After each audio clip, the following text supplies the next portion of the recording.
শবে কদরের নামাজ কত রাকাত, নিয়ত কিভাবে করতে হয়, কি কি আমল আছে? শবে কদর বছরের সবচেয়ে শ্রেষ্ঠ রাত। এ রাতের ইবাদত খায়রুম মিন আলফি শাহর, হাজার মাসে ইবাদতের চাইতে উত্তম। এই জন্য এ রাত জেগে আমরা ইবাদত করার চেষ্টা করব। কিন্তু ইবাদতের নির্দিষ্ট কোনো ফরম্যাট, নির্দিষ্ট কোনো পদ্ধতি কোরআন হাদিস শিখায় দেয়নি যে আপনাকে নামাজ পড়তে হবে এত রাকাত, প্রথম রাকাতে অমুক সূরার সাথে তমুক সূরা এতবার পড়তে হবে, দ্বিতীয় রাকাতে অমুক সূরার সাথে অমুক সূরা এতবার পড়তে হবে, এরকম কোনো ধরা বাঁধা নিয়ম বলে দেওয়া হয় নাই। অতএব শবে কদরের নামাজ বলতে আলাদা কোনো ফরম্যাটের নামাজ নাই। আপনি দুই রাকাত করে নামাজ পড়বেন, ধীরে ধীরে সুন্দর করে যে কোনো সূরা দিয়ে পড়তে পারেন, যে কোনো সূরা যে কোনো সংখ্যকবার পড়তে পারেন, নির্দিষ্ট কোনো ফরম্যাট ঠিক করা নেই। শবে কদর উপলক্ষে একটা জিনিস শুধুমাত্র হাদিসে শেখানো আছে, এটা একটা দোয়া, আল্লাহুম্মা ইন্নাকা আফুউন তুহিব্বুল আফওয়া ফাআফু আন্নি। আল্লাহ আপনি ক্ষমাশীল, ক্ষমাকে পছন্দ করেন, আমাকে ক্ষমা করে দিন। এর বাইরে শবে কদরের নামাজ বলতে আলাদা নিয়মের কোনো নামাজ নাই। নামাজের বাইরে আপনি কোরআন তেলাওয়াত করবেন, দোয়া করবেন, জিকির আজকার করবেন, তাসবিহ তেলাওয়াত করবেন, বিভিন্ন নেকামল করবেন, দ্বীনি বই পুস্তক পড়বেন, বিভিন্নভাবে আপনি রাতটাকে কাটাবার চেষ্টা করবেন। শবে কদরে কি আসলে ভাগ্য পরিবর্তন হয়? ভাগ্য পরিবর্তন করতে কি কি আমল করা দরকার? ভাইরা আমার, লাইলাতুল কদরে মানুষের ভাগ্য লিপিবদ্ধ হয়। ভাগ্য লিপিবদ্ধ হওয়ার 4-5টা স্তর আছে, 4-5টা লেভেল আছে। বিভিন্ন লেভেলে লেভেলে মানুষের ভাগ্য নির্ধারণ হয়। মানুষের সৃষ্টির হাজার বছর আগে, 50,000 বছর আগে আল্লাহ তাআলা মানুষের তাকদীর লিখেছেন। আবার মাতৃগর্ভে থাকাকালীন সময় আরেকটা লেয়ারে লেখা হয়। এরপরে প্রত্যেক বছর লাইলাতুল কদরে আবার সেই চূড়ান্ত যেটা লেখা আছে এজমালি, ওইটা বিস্তারিত লেখা হয় প্রতি বছর লাইলাতুল কদরে। কোরআন কারীমে সূরা দুখানে আল্লাহ বলেছেন, ইন্না আনজালনাহু ফী লাইলাতিন মুবারাকাহ ইন্না কুন্না মুনজিরিন ফীহা ইউফরাকু কুল্লু আমরিন হাকীম। আল্লাহ বলেছেন, আমি এই কোরআনকে নাযিল করেছি বরকতময় রাতে। কোরআন কোন রাতে নাযিল হয়েছে? শবে বরাতে না শবে কদরে? শবে কদরে। সেই রাতে আল্লাহ বলছেন ফীহা, অর্থাৎ সেই বরকতময় রাতেই ইউফরাকু কুল্লু আমরিন হাকীম, সব গুরুত্বপূর্ণ বিষয়গুলোকে আল্লাহ তাআলা ধার্য করেন। এখান থেকে বোঝা যায় লাইলাতুল কদরে সব মানুষের ভাগ্য নির্ধারণ হয়। এখন কত ভাগ্যের জন্য ভালো নির্ধারণ হয়, তার জন্য কি করার আছে? সবচেয়ে বড় করার হলো ঈমান এবং তাকওয়া অবলম্বন করা। আল্লাহ বলেছেন যে ওয়ালাউ আন্না আহলাল কুরআ আমানু ওয়াত্তাকাউ লাফাতাহনা আলাইহিম বারাকাতিন মিনাস সামা। কোন জনপদের মানুষ ঈমান আর তাকওয়া আনলে আল্লাহ তাআলা বলেছেন আসমান থেকে বরকতের সব দুয়ারগুলো উন্মোচন করে দিবেন। আপনার ভাগ্যে ভালো কিছু লেখা হোক চাইলে আপনাকে ঈমান আমলের চর্চায় এগিয়ে যেতে হবে। আমাদের দেশে মানুষ সব রাতে মসজিদে ভিড় করে, সারা বছর তো নামাজ কালামের খোঁজ খবর নেই, সব রাতে মসজিদে এসে ভিড় করছে। কেন? ভাগ্যে যেন ভালো কিছু লেখা হয়। একজন চেয়ারম্যান সরকারের কাছ থেকে রিলিফ পাইছে বা জনগণকে বন্টন করার জন্য জিনিসপত্র পাইছে। তো চেয়ারম্যান সাহেবের পাতি যে সমস্ত নেতা আছে বা চেলা চামচা আছে, সহযোগী আছে, এরা ভাগ নিতে আসছে। এক চামচা নির্বাচনের আগেও ছিল না, পরেও ছিল না, ভোটের সময় ছিল না, পরেও ছিল না, কোনো কিছুতে নাই। এখন যখন সরকারি চাইনা এসে হাজির হয়ে গেছে, গমা এসে হাজির হয়ে গেছে, সে এসে ভাগ নিতে হাজির হয়ে গেছে। কি বলেন, এ পাবে ভাগে? আর যে সবসময় ছিল, ও যদি এদিন হাজির নাও হইতে পারে, তারপর চেয়ারম্যান সাহেব তার জন্য ঠিকই রেখে দিবে যে তুমি এগুলো বন্টন করো তোমার এলাকায়। একইভাবে আল্লাহ রাব্বুল আলামিনের আনুগত্য যদি আমরা সবসময় করি, ইনশাআল্লাহ আল্লাহ আমাদের নসিবে ভালো কিছু দিবেন। এক রাতের ইবাদত করে সব নিজের পক্ষে নিয়ে নিবা, সারা বছর আকাম পূরণ করবো, এটা সঠিক পদ্ধতি না। দ্বিতীয়ত হলো লা ইয়ারুদ্দু তাকদীর ইল্লা দুআ।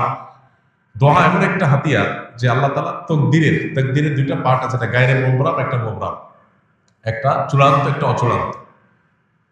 অচূড়ান্ত তো আমাদের দৃষ্টিতে, আল্লাহর দৃষ্টিতে সেটাও চূড়ান্ত। আল্লাহ জানেন যে আমরা সেটাকেও দোয়া করে পরিবর্তন করে নিব। তো দোয়ার মাধ্যমে ওই তাকদীর পর্যন্ত আল্লাহ পরিবর্তন করে। এই জন্য বিশেষ করে দোয়া করতে হবে। লাইলাতুল কদর হোক অন্য সময়, ইনশাআল্লাহ আল্লাহ তাআলা ভাগ্যে ভালো কিছু দান করবেন। শবে কদরে নাকি সকল গুনাহ মাফ করা হয়। তাহলে বান্দার হক যারা খেয়েছে এবং শিরকের গুনাহ, এগুলো কিভাবে মাফ হবে? আল্লাহ তো বলেছেন হাশরের ময়দানে সবকিছুর হিসাব দিতে হবে।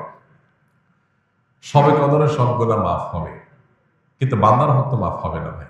বান্দার হক বান্দার কাছ থেকে আদায় করে মাফ চেয়ে নিতে হবে, মাফ পেয়ে নিতে হবে, তা না হলে মাফ হবে না। আমরা অনেকে মোছে তাও দিয়া বসে আছি যে শবে কদর সব মাফ করে দিবি, তাইলে চুরি দাঁড়ি ডাকাতি 2 নম্বরে যা কিছু করলাম, এক শবে কদরে ইবাদত করলেই তো সব মাফ।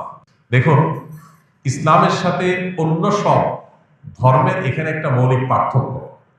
খোদ ইয়াহুদিরা, আল্লাহ কোরআনে তাদের সম্পর্কে বলেছেন, ইয়াহুদিরা বলে লান তামাসসানান নারু ইল্লা আইয়ামা মাদুদা। তারা বলে আমাদেরকে আগুনে জাহান্নামে কয়েকদিন থাকা লাগবে, এরপর আমরা জান্নাতে থাকবো। তাহলে আর অপরাধ না করার কারণ নাই তো, তাহলে অপরাধ না করে থাকতে কি দুঃখ, অল্প কাজে থাকা লাগবে, অনন্তকাল আমরা জান্নাত অটোমেটিক আমাদের গ্রান্টেড। এই জন্য তাদের অপরাধ থেকে বাঁচার কোনো গরজ নাই। খ্রিস্টানরা মনে করে ঈসা আলাইহিস সালাম তিনি শুলে চড়ে, যদিও তিনি শুলে চড়েন নাই কোরআনের বর্ণনা অনুযায়ী, তিনি আত্মাহুতি দিয়ে আত্মত্যাগ করে আমাদের সমস্ত পাপের দায় তিনি নিয়ে নিছেন। এটা কারা মনে করে? খ্রিস্টানরা। যেহেতু আমাদের সমস্ত পাপের দায় উনি নিয়ে নিছেন, অতএব আল্লাহ আমাদের আর কিছু করবে না, আমাদের পক্ষ থেকে আমাদের নবী নিয়ে নিছে সব। এই জন্য তাদেরও কোনো পাপ না করার ব্যাপারে কোনো গরজ। ইসলাম এমন এক দিন, যে দিন বারবার করে কোরআনের পাতায় পাতায় বলেছে ওয়া আল্লাহ তাজিরু ওয়াজিরাতুন বিজরা উখরা, কারোর পাপের বোঝা আর কেউ বহন করতে পারবে না, কোনো অপশন নাই। তুমি পাপ করছো, তোমাকে পেতে হবে। এই জন্য একজন ইমানদার পাপ করলে সেটা প্রায়শ্চিত্ত করতে হবে। আপনি পাপ করবেন, অন্যরা হক নষ্ট করবেন, আর সবকদরে আপনারা মাফ করে দিবে। জি না, সবকদরে আপনার ছোটখাটো গুনাহগুলো মাফ করে দিবে, কিন্তু আল্লাহর কাছ থেকে বান্দার হক নিয়ে মাফ পাইতে হলে তারটা তাকে ফেরত দিতে হবে, তার কাছে মাফ চেয়ে দিতে হবে, তারপর আল্লাহ তাআলা মাফ করবেন। অতএব এই বিষয়ে যেন আমাদের ঘাটতি না থাকে। আল্লাহ তাআলার ৯৯ নাম মুখস্থ করার ফজিলত কি? আল্লাহ রাব্বুল আলামিনের ৯৯ নাম এ সম্পর্কে হাদিসে আসছে, নবী সাল্লাল্লাহু আলাইহি ওয়াসাল্লাম বলেছেন ইন্না লিল্লাহি তিসআতা তিসঈনা ইসমা, যে আল্লাহ তাআলার ৯৯টি নাম আছে, যে ব্যক্তি এগুলোকে হেফাজত করবে, সংরক্ষণ করবে, মুখস্থ করবে, এই ব্যক্তি জান্নাতে প্রবেশ করবে। এখানে মুখস্থ করা বলতে নামগুলো মুখস্থ করা, সেগুলোর অর্থ বোঝা, সেগুলোর প্রতি বিশ্বাস করা। আল্লাহ তাআলার গুণবাচক নাম আলীম, আল্লাহ সবকিছু জানেন, অতএব এটা আমি বিশ্বাস করবো যে আল্লাহর কাছে অজানা কিছু নেই। আল্লাহ তাআলার গুণবাচক নামের মধ্যে একটা আছে কাদির, আল্লাহ সবকিছু করতে সক্ষম, আল্লাহর কাছে অপারগতা বলতে কিছু নেই। আল্লাহ তাআলা বাসীর, তিনি সবকিছু দেখেন, সর্বদ্রষ্টা, অতএব তার কাছে লুকাবার কোনো সুযোগ নেই। এভাবে আল্লাহ ৯৯ নামের প্রত্যেকটার অর্থ বুঝে বুঝে আপনি সেটা অন্তরে বিশ্বাস করলেন, এটাই হলো প্রকৃত অর্থে সংরক্ষণ। এইভাবে আপনি যদি সংরক্ষণ করেন, ইনশাআল্লাহ এটা জান্নাতে যাওয়ার কারণ হবে। আমাদের দেশে অনেকে আল্লাহ ৯৯ নাম, এটা অমুক নাম এতবার জপলে এই কাজ লাভ হয়, অমুক নামটা এতবার বললে বা জিকির করলে এই মনের মাকসাদটা, উদ্দেশ্যটা হাসিল হয়, এই জাতীয় নানা রকমের কথা আমাদের সমাজে প্রচলিত আছে। এগুলো তাজরিবা দ্বারায়, অভিজ্ঞতা দ্বারায় কোনো আলেম, কোনো দিনদার মানুষ এর উপকারিতা পেতে পারে, কিন্তু কোরআন হাদিসে কোথাও আল্লাহর কোন গুণবাচক নাম নির্দিষ্ট সংখ্যক বার জপার কোন নির্দেশ আমাদেরকে দেওয়া হয়নি। তাহলে কিসের নির্দেশ দেওয়া হয়েছে? আল্লাহর গুণবাচক নামগুলোর অর্থ বুঝে সেটার প্রতি বিশ্বাস মনে প্রাণে স্থাপন করা। এটা তাওহীদের গুরুত্বপূর্ণ একটা পার্ট, যেটা আমাদের অনেকেরই এখনো নেওয়া হয়নি। আমরা অনেকেই নিজেকে মুসলমান দাবি করি, আল্লাহর গুণবাচক নামের অনেক নাম আছে যেগুলো আমরা হয়তো শুনি না, জানি না, এবং সেটার অর্থ বুঝে যে মনে বিশ্বাস করব, জানি না বিশ্বাস কোত্থেকে আসে। তো এই জন্য আল্লাহর গুণবাচক নামগুলো আমাদের জানা দরকার, বোঝা দরকার, বিশ্বাস করা দরকার। শেষ 10 দিন ইতিকাফ মাস্ট। ইতিকাফটা যদি আপনি শেষ 10 দিন মসজিদে করতে পারেন এবং ইতিকাফে বসে অতিরিক্ত অপ্রয়োজনীয় মোবাইল টিপাটিপি বন্ধ করতে পারেন, অটোমেটিকলি আপনার রমজানকে আপনি সার্থক করতে পারবেন ইনশাআল্লাহ। কারণ যখন আপনি মসজিদে নিজেকে আবদ্ধ করে ফেলবেন 10 দিনের জন্য, আপনি যখন বাইরে যেতে পারবেন না এবং অপ্রয়োজনে মোবাইল টিপাটিপি আপনি যখন করার অপশনটা বন্ধ হয়ে যাবে, অটোমেটিকলি আপনার তেলাওয়াত আসবে, দোয়া আসবে, আল্লাহর স্মরণ আসবে, আল্লাহর জিকির হবে এবং আপনি ভালো কাজ করতে পারবেন। এজন্য লাইলাতুল কদর পেতে হলেও ইতিকাফের কোনো বিকল্প নাই। ইতিকাফ করার জন্য মসজিদগুলোতে লটারি হওয়া দরকার। দুর্ভাগ্য আমাদের, এখন ইতিকাফ করার জন্য লোক খুঁজে পাওয়া যায় না। এজন্য ভাইরা, ইতিকাফ এমন একটা আমল, যে আমল আপনি একবার করলে এটার যে তৃপ্তি, এটা অনুভব করলে আপনি আর ছাড়তে পারবেন না। আল্লাহ তাআলা আমাদেরকে ইতিকাফের এই গুরুত্ব বোঝার তৌফিক দান করুন। আমিন। ইতিকাফ এমন আমল যে নবী করিম সাল্লাল্লাহু আলাইহি সাল্লাম রমজান মাস যখনই রমজানের রোজা ফরজ হয়েছে দ্বিতীয় হিজরিতে, তখন থেকে তার ওফাত দশম হিজরিতে হয়েছে। এই 8 বছরের দীর্ঘ সময়ে কোনো দিন, কোনো রমজানে তিনি ইতিকাফ ছাড়েন নাই। প্রত্যেক রমজানে প্রতি বছর তিনি ইতিকাফ করেছেন। যে আমল প্রিয় নবীজি একটি রমজানে একটি বছরও ছাড়েন নাই, সেটা আপনি জীবনে 1 বছরও করেন নাই। বেশিরভাগ মুসল্লিদের অবস্থা।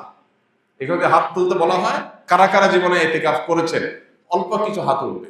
বেশিরভাগ মানুষ জীবনে একবারও বসেন নাই। যেটা রাসূল সাল্লাল্লাহু আলাইহি ওয়াসাল্লাম জীবনে একবারও ছাড়েন নাই, সেটা আপনি জীবনে একবারও করেন নাই। আপনি কি উম্মত, কি জান্নাত প্রত্যাশী, আপনি নিজের মূল্যায়ন নিজে করেন। রাসূল জীবনে যেটা ছাড়েন না, এটা আপনি এক দুবার হলে তো করবেন। এই জন্য এতেকাফ করার নিয়ত করবো তো ইনশাআল্লাহ। এখন থেকে বলতেছি, কারণ এতেকাফ 20 রমজান সন্ধ্যা সূর্য ডোবার আগে আগে আপনাকে শুরু করতে হবে। তখন বললে তো আর আপনি প্রস্তুতি নিতে পারবেন না। এখন আগে থেকে বললাম, এর মধ্যে আপনি প্রস্তুতি নেন, প্রিপারেশন নেন, পরিকল্পনা করেন। তাহলে এই চতুর্মুখী চেষ্টা যদি আপনি করেন, তাহলে ইনশাআল্লাহ আপনার এই মাসটাকে আপনি সাকসেস করতে পারবেন। আল্লাহ আমাদেরকে রমজানের সকল অর্জন, সকল সুফল, সকল মাগফিরাত, নাজাত, রহমত, বরকত, কল্যাণ, সওয়াব, আজার এগুলোকে আল্লাহ তাআলা আমাদের আমলনামায় নিজের ঘরে তোলার তৌফিক দান করুন। ভাইরা আমার, বহু মানুষ আমাদের সাথে এই মসজিদে হয়তো গত রমজানে ছিলেন, এই রমজানে তারা নাই। আমরা এখানে যারা বসে আছি এখন, আমি কিংবা আপনি, হয়তোবা সামনের রমজানের আগে আগে দুনিয়া থেকে আমরা চলে যাবো। সামনের রমজানে হয়তো এই মসজিদ থাকবে, আমরা অনেকে এখান থেকে আমাদেরকে তুলে নেওয়া হবে, শেষ। এটাই জীবনের শেষ সুযোগ, এটাই জীবনের শেষ রমজান। সেই চিন্তা থেকে আসলে রমজানের অবশিষ্ট দিনগুলোকে যথাযথভাবে কাটানোর চেষ্টা করি। প্রতিদিন একটা সময় অবশ্যই আল্লাহর কাছে বিশেষভাবে দোয়ায় মনোনিবেশ করি। রমজান মাসে দোয়াটা খুব বেশি হওয়া দরকার, দোয়া আমাদের হয় না। কমপক্ষে 5-10 মিনিট হাত তুলে চোখের পানি ফেলে আল্লাহর সাথে 10টা মিনিট আপনি ডেইলি কথা বলেন। 24 ঘন্টার মধ্যে 10টা মিনিট দোয়ার জন্য বরাদ্দ রাখেন। ইফতারের আগে হুলস্থুল কোনোভাবে আমরা থামাইতে পারি না। ইফতারের 15 মিনিট আগে বাসার সমস্ত আয়োজন স্টপ করে দেন, যা যেখানে আছে। এইভাবে পেঁয়াজি এখনো চুলার উপরে আছে, চুলা বন্ধ করে দেন। এই পেঁয়াজি মাগরিবের পরে খাবো আজকে আর দরকার নাই, কারণ এখন এটা করতে গেলে আজকের দোয়াটা মিস হয়ে যাবে। 15 মিনিট আছে, এখন পরিবারের সময় আল্লাহর কাছে হাত তোলো। ইফতার আগে দোয়া কবুল হয়। ভোর রাত দোয়া কবুলের সময়, ভোর রাতে উঠে আমরা মোবাইল টিপি বন্ধ হয়, ফেসবুকের নোটিফিকেশন, যুবক পোলাপানের মা বাপ চিল্লাইতে মোবাইল হাত থেকে রাখে না। এরপর এসে খাবে, এমন সময় খাবে যে তার খাবারের প্লেট এক হাতে, আর এক হাতে খাবারের লোকমা, আর এদিকে মসজিদের মুয়াজ্জিনের হাতে মাইক। কম্পিটিশন চলে, কে আগে দেয়, কে মুয়াজ্জিন আগে আজান শুরু করে দেয়, সে আগে শেষ করতে পারে। কম্পিটিশন। এটা কি সাহারি না তামাশা? শেষ সময় সাহারি করতে বলা হয়েছে, এর মানে এই না যে লাস্ট মিনিট পর্যন্ত আপনি খাবেন। নবী করিম সাল্লাল্লাহু আলাইহি ওয়াসাল্লাম সাহারি খেয়ে শেষ করে ফজর নামাজ শুরু করতেন, মাঝখানে 50 আয়াত তেলাওয়াতের মতো আনুমানিক 10 মিনিট সময় গ্যাপ থাকতো। তাহলে শেষের দিকে সাহারিতে শেষে করেন আর আগে করেন, ভোর রাতে যখনই উঠেন একটু দোয়া, এটা যদি আপনি করেন ইনশাআল্লাহ বিদিল্লাহ রমজানটা আপনার কাছে প্রাণবন্ত হবে, উপভোগ্য হবে। আপনি রমজানকে ফিল করতে পারবেন। 10টা মিনিট করে ডেলি কাটার ব্যবস্থা করার অভ্যাস করেন, পরিবারের সব সদস্যদেরকে নিয়ে বা যার যার মতো করে সবাই দোয়া করেন। চেষ্টা করবো তো ইনশাআল্লাহ। আল্লাহ আমাদেরকে তৌফিক দান করুন। যারা জিনের উপদ্রবের শিকার হয়েছে, ব্ল্যাক ম্যাজিকে যারা আক্রান্ত হয়েছেন, এবং যারা এটা রুকিয়া শরঈয়া করেছেন, শরঈ ঝাড়ফুঁকের শরণাপন্ন যারা হয়েছেন, সার্ভিস যারা নিয়েছেন, তারা জানবেন খুব ভালো করে যে কোরআন তার সবচেয়ে বড় মিরাকল হলো কোরআন আল্লাহ রাব্বুল আলামিনের এমন এক কালাম, এমন এক গ্রন্থ যে এইটার তেলাওয়াতের ফলে অনেক রোগ, অনেক অসুখ, অনেক আধ্যাত্মিক সমস্যা, এমনকি জিন জাদুর যে সমস্যা, এটা ট্রিটমেন্ট তেলাওয়াতের মাধ্যমে হয়ে যায়। আমার পরিচিত একাধিক মানুষ, পার্সোনালি আমি খুবই চিনি, ব্যক্তিগতভাবে ফ্যামিলিগতভাবে আমার সাথে ভালো সম্পর্ক আছে। এরকম মানুষ আছে, একসাথে উমরা করতে গেছি, ওনার ফ্যামিলিতে জিনের সমস্যা অনেক, উপদ্রব ভয়ঙ্কর। তো রমজানে যখন মক্কা হারাম শরীফে 1 দিন 2 দিন 3 দিন তারাবির নামাজ পুরার সময় উনি ওনার ফ্যামিলি তারা সামিল হয়েছে, তেলাওয়াত শুনেছে, এরপর থেকে তাদের অসুস্থতা ভয়ঙ্করভাবে বেড়ে গেল। আমাদেরকে জানালেন যে হঠাৎ করে একবার বেহুশ হয়ে যাওয়ার মতো অবস্থা, সহ্য করা যাচ্ছে না তেলাওয়াত, কাহিনী কি? তো আমি রাকিদের সাথে যোগাযোগ করলাম, বিভিন্নভাবে পরামর্শ আলোচনা করলাম, করার পরে অ্যাসেসমেন্ট করে দেখা গেল যে মেডিসিন জায়গা মতো পড়েছে, অর্থাৎ এই যে তেলাওয়াত হচ্ছে, সেই তেলাওয়াতের ফলে তার ট্রিটমেন্ট শুরু হয়ে গেছে। তখন সে ভদ্রলোক আমাকে বললেন, ভাই আমার তো ফ্লাইট কালকেই ছিল, তা আমি ফ্লাইট টিকিট ক্যান্সেল করে নতুন করে টিকিট করতেছি, আমি ইনশাআল্লাহ আরো 1 সপ্তাহ পরে যাব, মানে আরো 1 সপ্তাহ ট্রিটমেন্ট নেব। তিনি আরো 1 সপ্তাহ থাকলেন, এরপরে অনেকটা সুস্থ হয়ে তার ফ্যামিলি তিনি দেশে ফিরেছেন। আমার নিজের সাথে এক ব্যক্তির ঘটনা, একসাথে আমরা গেছি। এই জন্য ভাইরা, তারাবির নামাজের তেলাওয়াত শুনতে আপনার কষ্ট হয়, বিরক্তি লাগে, আপনি চলে যান, এক বসায় শুধুমাত্র ফেসবুক ইউটিউবে আপনি প্রতিদিন অন্তত 1-1.5-2 ঘন্টা পার করে দেন, আপনি টেরও পান না। সেখানে 15 মিনিট বেশি যাচ্ছে তারাবিতে, 20 মিনিট বেশি যাচ্ছে, আপনার সহ্য হচ্ছে না। আপনি চলে যেতে পারলে আপনি বাঁচেন, মনে হয় যে আপনার সময় অনেক দাম। আপনি সেই মানুষ যে দিনে ঘন্টাকে ঘন্টা আপনার সোশ্যাল মিডিয়াতে মোবাইল ধরছেন, যে 30 মিনিট চলে গেছে আপনি টেরও পান নাই। যা শুধু একটা মেসেজ চেক করার জন্য পকেটে বের করছেন, কোথাকার মেসেজ থেকে কোথায় চলে গেছেন আপনি জানেন না, আধা ঘন্টা শেষ, 40 মিনিট শেষ। সেই মানুষ যদি তারাবির নামাজে আপনার কাছে বিরক্তি মনে হয়, সময় দিতে কষ্ট মনে হয়, তাহলে কি জবাব আল্লাহর কাছে দিবেন? এই জন্য আপনার নিজের কল্যাণে, নিজের প্রয়োজনে আপনি তারাবির নামাজে মনোযোগ দিয়ে শুনেন, মনোযোগ দিয়ে তারা শুনেন। মনোযোগটা ইম্পর্টেন্ট। যত মনোযোগ দিয়ে শুনবেন, আপনার ভেতরে পুরো ট্রিটমেন্ট হয়ে যাবে শরীরে। মুসলমানদের ঘরে আজকে যত অকল্যাণ, যত জিনের উপদ্রব, যত ব্ল্যাক ম্যাজিকের উপদ্রব, ঘরে ঘরে। আমাদের অফিসে ফাউন্ডেশনে 100টা ফোন যদি দিনে আসে, 100 বেশি ফোন আসে, 100টা ফোন যদি প্রতিদিন আসে, তার 80টা আসে এই ব্ল্যাক ম্যাজিকের রোগ সম্পর্কে। ঘরে ঘরে এখন মানুষ টের পাচ্ছে না।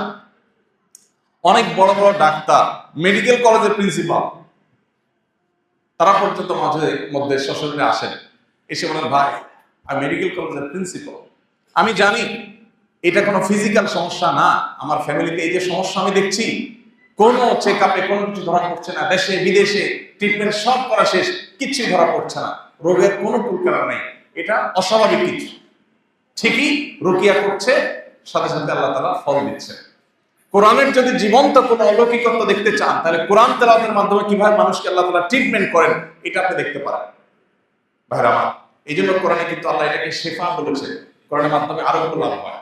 এই জন্য আমাদের রমাদানে মনোযোগ দিয়ে তারাবি শুনতে হবে, না আমাদের কল্যাণে সওয়াব যেমন হবে, আমাদের ট্রিটমেন্ট হবে, আধ্যাত্মিক ট্রিটমেন্টও হবে, আবার বিভিন্ন ধরনের এই জিন জাদু ইত্যাদি ট্রিটমেন্ট হবে। আল্লাহ আমাদেরকে তারাবির নামাজকে সুন্দরভাবে যথার্থভাবে আদায় করার তৌফিক দান করুন।